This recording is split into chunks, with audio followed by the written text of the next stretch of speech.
बिस्मिल्लाहिर्रहमानिर्रहीम। अस्सलाम वालेकुम। कैसे हैं आप? आई होप कि आप सब ठीक होंगे। मैं हूं मिसिस खान और आप देख रहे हैं कुकिंग विद मिसिस खान। आज हम बनाएंगे दाल चावल बहुत ही इजी और सिंपल तरीके से, लेकिन ये बहुत ही टेस्टी बनेगी। ये बहुत ही यूनिक रेसिपी है। आप ज़रूर जो है वीडियो स्टार्ट से एंड तक देखिएगा, कोई भी चीज़ स्किप ना कीजिएगा ताकि आपकी रेसिपी जो है वो सेम बने। आज जो है हम बहुत ही सिंपल तरीके से दाल आपको बनाना सिखाएंगे, लेकिन ये बहुत टेस्टी होगी। आपने कभी इस तरह की दाल ना बनाई होगी और ना ही खाई होगी। सबसे पहले मैंने आधा कप ऑयल लिया है और उसमें मैंने एक मीडियम साइज़ के प्याज को इस तरह बारीक ऑमलेट स्टाइल चॉप करके डाल दिया। इसको हम लाइट जो है सॉफ्ट करेंगे। फिर मैं आपको बताती हूँ नेक्स्ट स्टेप कि हमने क्या करना है।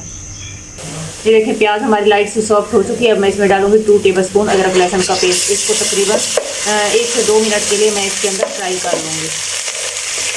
जी, अब हम ड्राई स्पाइसेस डालेंगे। बिस्मिल्लाहिर्रहमानिर्रहीम। बिस्मिल्लाह पढ़ते हुए खाना बनाया करें, इससे हमारी रिस्क में बरकत आती है और दूसरा खाना बहुत ही टेस्टी बनता है।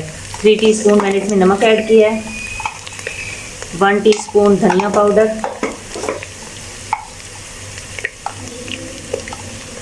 3 टीस्पून ही सुरख मिर्च पाउडर ऐड किया है। आप जो है स्पाइसेस अपने हिसाब से कम या ज़्यादा भी कर सकते हैं। 1 टीस्पून मैंने इसमें हल्दी पाउडर ऐड किया है। अब मैं इसमें थोड़ा सा पानी ऐड कर दूंगी ताकि हमारा मसाला जो है वो जले नहीं। साथ ही हम इसके अंदर टमाटर ऐड कर देंगे। बिस्मिल्लाहिर्रहमानिर्रहीम। और अब इसको हम अच्छे से भूनेंगे यहाँ तक कि हमारा मसाला अच्छे से भून जाए और टमाटर अच्छे से गल जाए। मसाला हमारा भून चुका है। अब मैं इसमें डालूँगी ये दाल। बिस्मिल्लाहिर्रहमानिर्रहीम। अब दाल को हम अच्छे से मिक्स कर लेंगे और इसमें इतना पानी डालेंगे कि जिसमें ये अच्छे से गल जाए।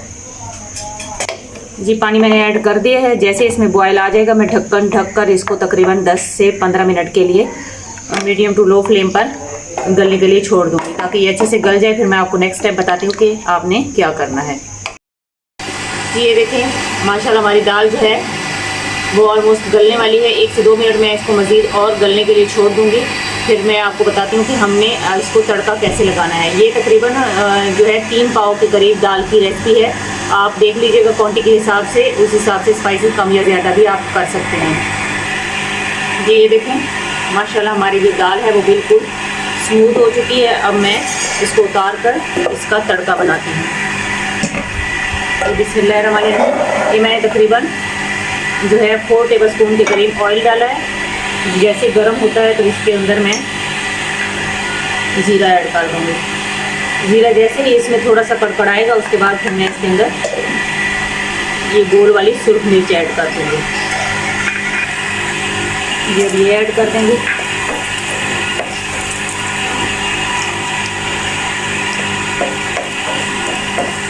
थोड़ी सी इसमें रेड चिली पाउडर ऐड करेंगे कलर के लिए और अब इसको दाल के अंदर डाल देंगे।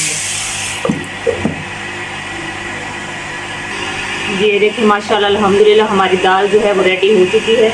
इस स्टेज पर मैं इसमें तकरीबन 5 से 6 हरी मिर्चें उनको बारीक चॉप कर लिया है और 4-5 चम्मच जो है ये धनिया है, ये भी इसके अंदर ऐड कर देंगे। जी, ये देखें माशाल्लाह अल्हम्दुलिल्लाह मैंने इसके साथ तड़के वाले चावल बनाए। आप इसके साथ बॉयल राइस भी रख सकते हैं और दाल इतनी टेस्टी इतनी ज़बरदस्त बनी है कि मैं आपको क्या बताऊं। आप ज़रूर बनाइएगा और फिर टेस्ट करके मुझे बताइएगा। इसको आप पराठे के साथ, घर की चपाती के साथ और चावलों के साथ जैसे मर्ज़ी खाएं और एंजॉय करें। जहाँ भी रहें खुश रहें, खुशियाँ बांटें, हंसते मुस्कुराते रहें। अल्लाह ताला हमारे मुल्क पर, हमारे घरों पर खुसूसी रहम और करम फरमाए। आमीन। अब मैं आप लोगों से इजाज़त चाहती हूँ। अल्लाह हाफिज़।